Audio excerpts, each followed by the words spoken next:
আসসালামু আলাইকুম ওয়া রাহমাতুল্লাহি ওয়া বারাকাতুহু। 18তম শিক্ষক নিবন্ধন ভাইবা প্রত্যাশী ভাই ও বোনেরা, আশা করছি সকলেই ভালো আছেন।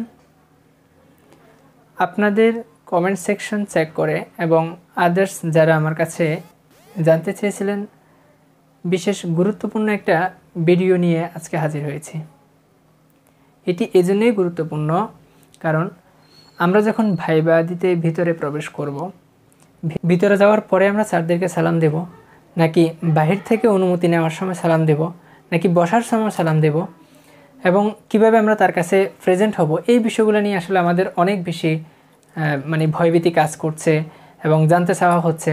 কিন্তু এগুলো সিম্পল একটা সিস্টেম বা সিম্পল একটা পদ্ধতি, এই জন্য অনেকে আসলে এটাকে স্কিপ করে যাচ্ছেন, এটা তাদের কাছে গুরুত্বপূর্ণ মনে হচ্ছে না। কিন্তু আপনাদের কথা বিবেচনা করে আমি আজকে এই বিষয়টা নিয়ে আলোচনা করব। চলুন ভিডিওটি শুরু করি। দেখুন, আপনাকে যখন ডাকা হলো, অর্থাৎ আপনার নামটা ডাকা হলো, মনে করেন আমাকে ডাকা হলো রাকিব নাম যখন ডাকা হলো, তখন আমি দরজাটা খুলে স্যারের কাছ থেকে অনুমতি নেওয়ার জন্য স্যারকে বললাম, may I come in sir? Sir বললেন, ইয়েস কাম ইন। তখন আমি অন্যদিকে না তাকিয়ে দরজাটা খুলে ভিতরে প্রবেশ করব। ভিতরে প্রবেশ করে দরজাটা আবার পুনরায় বন্ধ করে দেব। বন্ধ করে দিয়ে স্যারের দিকে তাকিয়ে, অর্থাৎ যে স্যারগুলো আছে ভাইবা বোর্ডের স্যারদের দিকে তাকিয়ে সামনের দিকে এক পা এগিয়ে, অর্থাৎ আমি এগোতে থাকবো, এক দুই পা করে এগোতে থাকবো এবং এগিয়ে যেতে যেতে আমি স্যারদেরকে সালাম দেব, আসসালামু আলাইকুম ওয়া রাহমাতুল্লাহি ওয়া বারাকাতুহু। এভাবে আমি স্যারদেরকে সালাম দেব।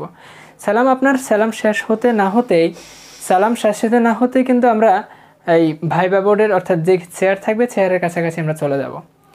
তখন স্যার আমাকে নির্দ্বিধায় বলবেন, টেক ইউর সিট। তখন আমি চেয়ারে বসে পড়ব। চেয়ারে বসার পরে নিঃসন্দেহে আপনার কাছে পাশের এক স্যার হচ্ছে আপনার পেপারসগুলো দেখবে। তখন আপনি পেপারসগুলো তাকে দিবেন। অবশ্যই যে স্যার আপনার সাথে কথা বলবে, যে স্যার আপনাকে প্রশ্ন করবে, আমরা তার দিকে তাকিয়েই উত্তর দেওয়ার চেষ্টা করব। অন্তত একটু এঙ্গেল করে হলেও তার দিকে তাকানোর চেষ্টা করব, তার প্রতি সম্মান প্রদর্শন করব, কারণ এটা আমাদের দায়িত্ব। তিনি আমার কাছে তখনকার জন্য সবচেয়ে গুরুত্বপূর্ণ পার্সন। তার চেয়ে বেশি গুরুত্বপূর্ণ আমার কাছে অন্য কেউ না, এটা আমাকে মাথায় রাখতে হবে। তো এই হচ্ছে আমার বসা পর্যন্ত। বসার পরে তো স্যার আমার কাছ থেকে কাগজ নেবেন, অন্যজন আমাকে নাম জিজ্ঞেস করবেন বা আদার্স যে আইডেন্টিটি জানা প্রয়োজন তিনি জিজ্ঞেস করবেন এবং আমাদের প্রশ্ন পর্ব শুরু হবে। প্রশ্ন উত্তর পর্ব শেষ হলে যখন তিনি আমাকে বলবেন, মে ইউ কাম অথবা মে ইউ গো অথবা এখন তুমি যেতে পারো, যেটাই বলুক না কেন, তারপর এটা বলার পরে যে স্যারটা হচ্ছে আমার কাগজ দেখতেছেন, তিনি হচ্ছে আমাকে কাগজগুলো দেখবেন, টেক ইউর পেপারস। আমরা কাগজটা নেওয়ার পরে পুনরায়, অর্থাৎ আমাকে যখন আমার চেয়ারম্যান স্যার বা অন্য কোনো স্যার যখন আমাকে বলবেন আপনি এখন যেতে পারেন বা মে ইউ গো, তখন কিন্তু সাথে সাথে আমি তাকে থ্যাংক ইউ বলে দেব, থ্যাংক ইউ স্যার।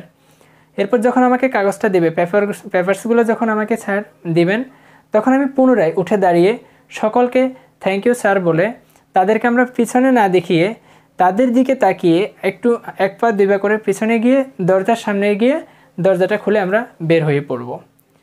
এই হচ্ছে ভাইবার একটা সঠিক এবং সুন্দর পদ্ধতি বলে আমার কাছে মনে হচ্ছে। হ্যাঁ, আপনি যখন উঠতেছেন তখন আপনি সালাম এবং থ্যাংক ইউ দিয়ে যেহেতু উঠতেছেন, তখন আপনার আর কোনো ফর্মালিটি নেই। তবে স্যারদেরকে পিছনে দিয়ে আপনি দরজার দিকে মুখ করে না বের হওয়াটাই উত্তম।